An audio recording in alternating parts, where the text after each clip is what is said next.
Bonjour à tous, j'espère que vous avez passé une bonne journée aujourd'hui. Et la vidéo ce soir, c'est à propos de l'exposition japonaise. Le week-end passé, l'exposition japonaise qui s'appelle Japan Expo 2019. Et j'ai quelques pensées sur le thème de l'exposition.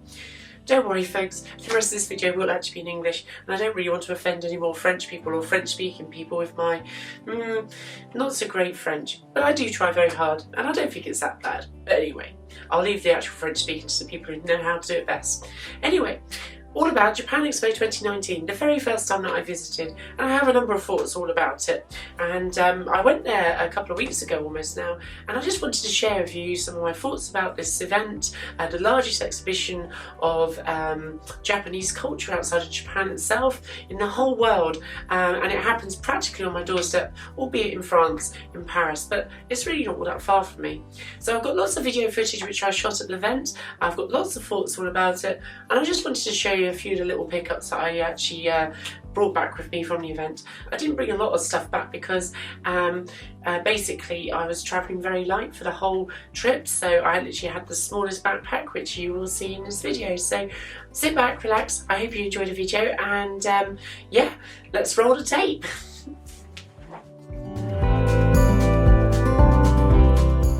As you can see, thankfully my migraine has eased off quite considerably. In fact, it's almost non-existent, and the nausea is pretty gone. So I'm actually off to Paris. Hooray!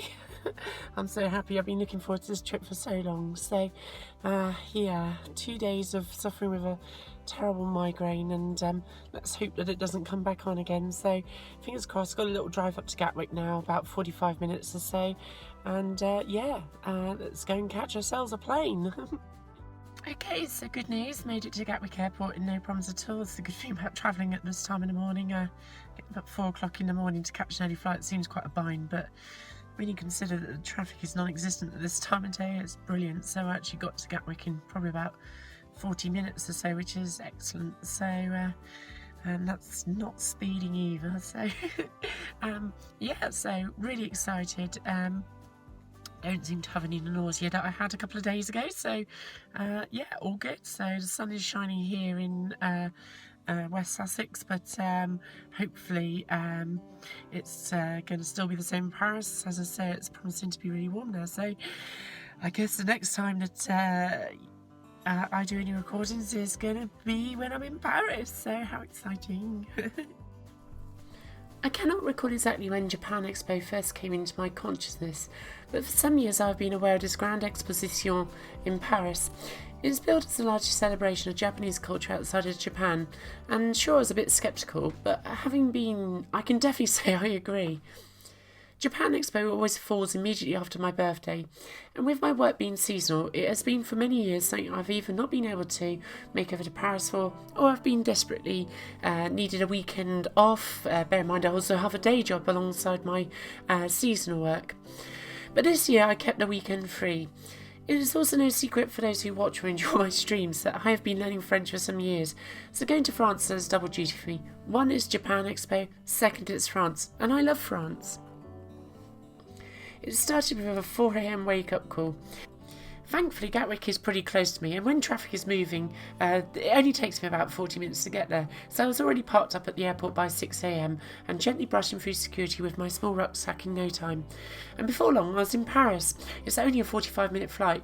It's quicker than London to Glasgow or Edinburgh, and about the same time as to the Isle of Man. A ridiculously short flight. Getting around Paris couldn't be easier. Charles de Gaulle Airport is connected to the city with the Air Bay line, which cuts through the centre of Paris and ends up at Paris's old airport, Orly. With the Paris Visite tickets, transport around Paris to and from the main airports is very simple and relatively inexpensive if you make the most of the travel. Japan Expo is held at the Parc des Expositions Villepin on the very outskirts of Paris, and it's basically next door to Charles de Gaulle Airport on the same Air Bay line. When you're into something, no matter how small or big, the small things like the walk from the station become very exciting as the anticipation builds. You find yourself surrounded by people who share a similar passion and feel that warm glow of belonging. I'll talk more about this in the video, aside from the usual this happened and that happened content. Possibly because I've been learning French properly for about 3 years now, but no means fluent, I didn't feel alone, even though I was by myself. I'm a pretty gregarious sort, so I'm used to making a bit of a twit of myself in my native language anyway, so making myself twit in French is naturally easy for me. But there again, I've never ordered steak tartare and been surprised, so I at least have some comprehension. On arrival, it took no joking about 15 minutes to walk from the station to the actual entrance of the expo. It was all free-flowing, no queues, just long snaking lines. And once you entered, you realised that boasts of being the largest celebration of Japanese culture outside of Japan itself were immediately confirmed.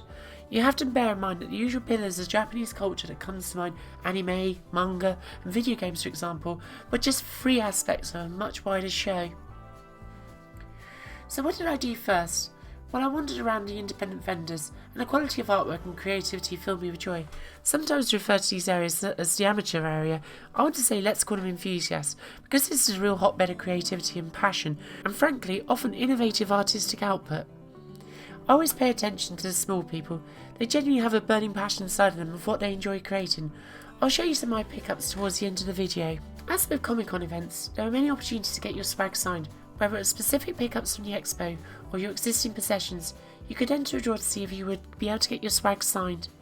Possibly the biggest name I knew was Yu Suzuki of Sega fame. Instead, I was more interested in Nobuyuki Kuroki and Yumi Saji though. Kuroki has worked with SNK for many years and formed a big part of their design team for games like Fatal Fury Real Bout, and so I took my Japanese copy of Fatal Fury Real Bout along to be signed.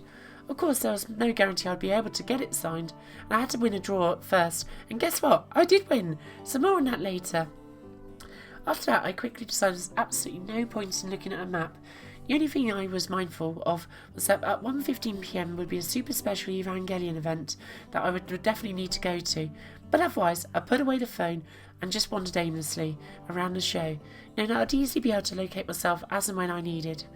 Apart from the normal vendors of derivative apparel, Head and Eye 69 t-shirts spring to mind, the initial hall you entered into is also the home to the video gaming element.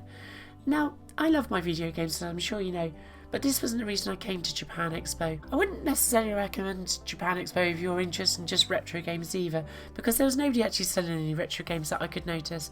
And sure, whilst Nintendo, Sony, Square Enix, NIS, Falcom, Sega and others were there, it wasn't really aimed at the retro gaming audience really.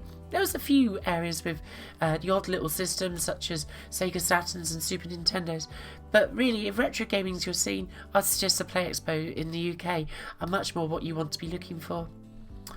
Sega were present with a booth that I only managed to locate on Saturday because when I returned on a Sunday I could not find it. The expo was indeed huge, but I have a feeling that Sega had packed up and already gone. But there was a small booth that was there on Saturday that was sealed off, where they basically had a dedicated 90s boys' bedroom, and inside a Mega Drive was in action, but not any old kind of Mega Drive action, Mega Drive Mini action. Yes, I either saw an actual Mega Drive Mini or a mock-up of one. Sadly I didn't get to play with it or the other systems that were locked up in the cupboards, as it was just the one that was put out. And it was also a one-in, one-out entrance policy. But at the back of the room they had the 40-odd Mega Drive mini games on show in their original PAL release boxes, which looked super neat. Wrapping up the video gaming side of things, Nintendo had a huge sprawling fun-packed booth with mini contests and games to play, and oh my gosh, the crowd was sight. There's pretty infectious enthusiasm, and I found myself cheering on AmeriCart contestants in the end on the Sunday. So as I mentioned, the Evangelion event was basically my main thing for the day. It was on the Yuzu stage, which was quite a walk from where I was, but it was definitely worth it. Basically, they had Yoko Takahashi, who was on stage performing live the actual opening soundtrack to Evangelion. It was just a very special moment and felt really quite emotional for something that I have, adored for so many years. A second surprise was actually that the voice of Shinji Ikari, Megumi Ogate, was also in attendance as well. And essentially, the two of them also sort of interviewed by somebody who was obviously asking the questions in Japanese and then translating the responses from Japanese back into French. So it was quite the juggling exercise for me, but I generally caught the gist of it. But basically they were talking about the privilege of being connected to Evangelion over the years and how they'd been taken aback at how enduring the series has been over the years. This was followed by a pre-recorded statement from the series director Hideki Anno, which served as the introduction to the first 10 minutes of Evangelion 3.0 plus 1.0, basically the next rebuild movie, the last one that will be coming out next year. I've never made a big secret of how I'm not the biggest fan of the rebuilds. I tend to prefer the original TV series and the OVAs. But that said, the starting 10 minutes of Evangelion 3.0 plus 1.0, silly name, don't ask, it's not my choice, which started in Paris, certainly whipped up the home crowd, and it was no exaggeration, there was a great deal of excitement in the room, in the zone. So, and yes, I definitely enjoyed it. A full-on 10 minutes of action, really. Overall, an excellent part of the day. It was at this point I decided to get something to eat, and there was an excellent onigiri vendor who had a number of places dotted around the exhibition, and it was very tasty indeed. The queues for most food places were indeed very long, but at least they were very plentiful. Over the course of the weekend, I enjoyed plenty of Japanese food, including plenty of yakisoba and donburi curry. I'm not a fan of fast food in general, but Japanese fast food certainly didn't feel as unfulfilling as I find McDonald's or KFC, so it was all good as far as I'm concerned. The rest of the day I spent perusing many manga vendors. It was really great to see so many manga that I'd never seen before. It certainly made a change to all the usual Naturo, Evangelion, Tokyo Ghoul, Akira, etc. volumes that you usually see. I did pick up one volume of Sailor Manga, which I will mention towards the end of the video. I couldn't buy too much because not only had I got a very small backpack for all the weekend, and basically I had to carry everything onto the flight, but also, don't forget, I was actually probably looking for manga that was in French, and so obviously, whilst I consider my French skills to be getting quite reasonable, I couldn't pick up something that was going to really stretch me because I wouldn't be able to enjoy it, so I went for something that was fairly simple. It was really clear around about 5 PM that I'd never get a chance to see everything, even if I tried to at the single day of Japan Expo that I'd booked for. It was at this point I decided I would book a ticket for the Sunday as well, and then head off from the expo to get my lodgings in Clichy, which is one of Paris's innermost banlieues, which is French for suburb, just on the other side of La Périphérique. Clichy turned out to be a really good choice, actually. It's the first time I've stayed outside of Paris's inner arrondissement. I found a superb sushi resto near to where I was staying. I enjoyed something of a feast. Now that my appetite had come back after suffering 2 days previous with a terrible migraine, it was beautiful watching the sun come down, enjoying some good food, enjoying a nice cold beer in the warm evening. It was very peaceful to sit and read in the moonlight my volume of Gon Kamui, which I brought with me, and also the copy of Retro Gamer I picked up in Gatwick before heading off to bed at a reasonable hour.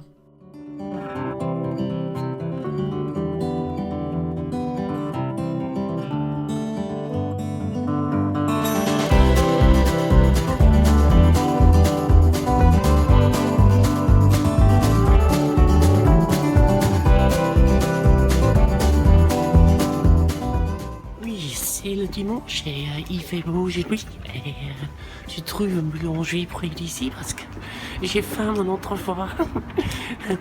Mais après le dîner hier soir, c'est fabuleux. Il y a un resto japonais près d'ici. Oui, j'aime ça. Mais maintenant, je crois que je peux visiter quelques lieux habituels mais maintenant je marche à pied et je trouve une boulangerie. C'est fabuleux ici, oui.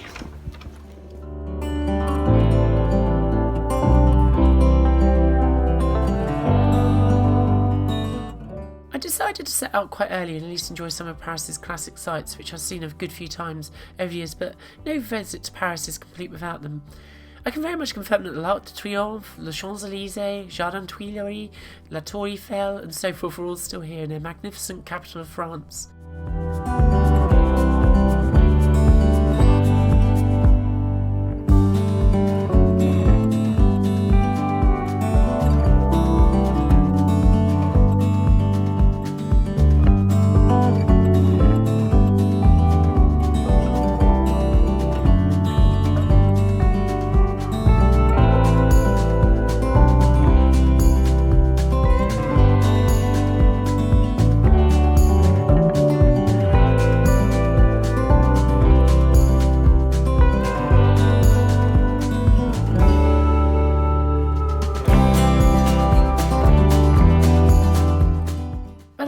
Japan Expo beckoned. I'd loved to have spent the day in Paris's parks enjoying the sunshine, but I was in Paris for the exposition, so I waved goodbye to the sights and headed into the many labyrinthine tunnels of Châtelet Station. I was surprised, even arriving at just gone 2 p.m, at how many people were still entering the exhibition at this hour, even though the queues were much less than the day previous. My plan for the second day's visit was to eat some more delicious food and enjoy the parts of the event that I completely ran out of time to walk around, let alone even see. As I've already said, Japan Expo devotes itself to Japanese culture, not just the most consumed aspects of its culture here in the West. Cities and prefectures were hosting expeditions in their regions, their culture and their appeal, mostly in connection, it seems, with the Tokyo 2020 Olympics and exchange programmes, but also in tourism in general. There were also a fair few stands devoted to organisations that help with the process of living and working in Japan, something that definitely appealed to me. Sadly, I didn't catch any of the fashion shows due to the sheer size of the expo and just general timing, and also being distracted by so many other things that seemed to get in the way as I was on my way to them. But thankfully there weren't just vendors selling tacky t-shirts, there were also some vendors selling some traditional Japanese clothing. Quite how authentic some of it is would be debatable, but it was an interesting element in the show that I hadn't given much thought to before I attended. Finally, I discovered whole areas of the shows devoted to traditional Japanese games, an area devoted to kanji calligraphy, and of course, the cosplay area. I've never done cosplay myself, and I would say it's fairly unlikely I ever would. That said, I did make one attempt around about 15 years ago to create an Oscar Sawyer Langley outfit with a good friend of mine, Natasha, whom I used to work with in Brighton. We never finished it, and I never attended the Comic-Con that I was due to attend in America, where it would have debuted at. As an aside, that friend of mine finally got a recording contract the following year in 2005. You may better know her as Bat for Lashes. Funny old world, isn't it? Of course, these days, buying cosplay outfits is very easy, but even 15 years ago, not so much. That is a testament to how much it has come on. And of course, I would never mock cosplay. I've sadly seen some youngsters being picked on public transport when some of them were attending Comic-Con events down at the Excel Centre in London's Docklands, for example. But more on that in a bit. That said, I was very impressed with the quality of cosplay. I lost count of how many Chun-Lis I saw. Sadly, I don't have any photos, as the lens that I use on my camera started to malfunction basically from the moment that I left my apartment on the Saturday morning. So I was mostly restricted to shooting video at infinity focal distance, which ruled out doing portraits, sadly. But trust me, the people who had put their effort in were brilliant. The day was beginning to wind down a bit for me, and admittedly I was dragging out leaving, as I knew that afterwards I'd be heading straight off to the airport with quite a long wait before departure, around about 3 hours. Finally, I toured the independent artists again and found some super cute pickups, as well as 3 posters I'll be hanging up in the kitchen. A real find, and you'll see those at the end of the video. So let's sum up. Would I go again? Absolutely. I would have to, however, ensure that I had 2 days to go and a bit more time to enjoy Paris, possibly start a week's holiday in France by visiting the expo and then continuing on my travels. It's true to say that events like this can go one way or the other, and can sometimes just be tacky, consumerist events that are only about spending money. But I didn't feel that about Japan Expo for some reason. Of course, you could spend a lot of money here, but there's so many other events, talks, displays and so forth going on that thankfully stopped it from just being about spending money. It's true to say that I possibly enjoyed the Manga exhibition at the British Museum that is currently on a little bit more than what I saw the Manga area in Japan Expo, which is mostly dedicated to retail. And it'd be a bit nice to see a bit more in the way of demonstration, which I knew were going on in parts, but perhaps I missed see some talks or being able to attend to some talks from renowned manga artists or anime artists, but perhaps that is my artistic side speaking. I'm sure there are other art forms that could be exhibited as well, perhaps sculpture or painting. Maybe there's much more than what even my imagination can think of, but perhaps these are more suited to museum exhibitions. But I still feel it's a part of the show that could be expanded upon. But it's also still certainly very enjoyable. Would I recommend it to you if you don't speak or understand French? Possibly. I think you would still enjoy it, but I think you would miss out on the talks, as none I attended were in English. But then why would they be? So the language barrier may put you off, but I think you would still enjoy it.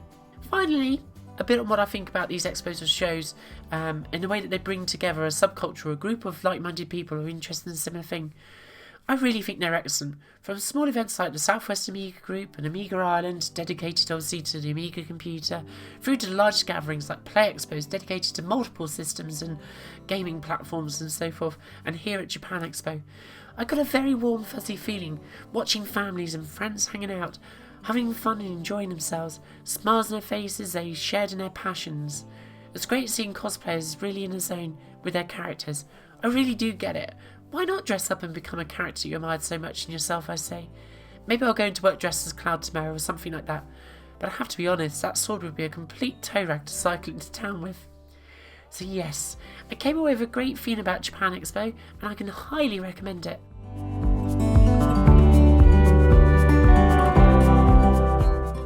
Okay, so let's just talk about a few of the things that I brought back from Japan Expo. I didn't bring a lot back because, as I said at the very start of this video, I was travelling very light for this trip and had a really tiny rucksack, so I could really only sort of gather up a few little things and maybe sneak an extra bag on with EasyJet. But anyway, so let's start. I picked up one manga, La Fille du Temple au Chat. It's a seinen manga, but what the heck. And so far it's quite good actually. I've only read a little bit of it, but it's just nice actually to pick up something that's just a little bit different to what we would tend to perhaps get in English speaking regions like the UK, just because there's so much more manga published in France that we just don't get over here, because outside of Japan, France is the biggest consumer of manga. So yeah, so it's quite good, beautifully illustrated. Not an author that I've come across before, Makoto Ojiro, but yeah, really enjoying it. It's rather cute so far, but we'll see how it goes. I mean, it is seinen manga, but it's also quite good for me for my practice of French. So I'm sure those of you who saw the very start of the video, which should hopefully be all of you, will agree that the practice will be very helpful.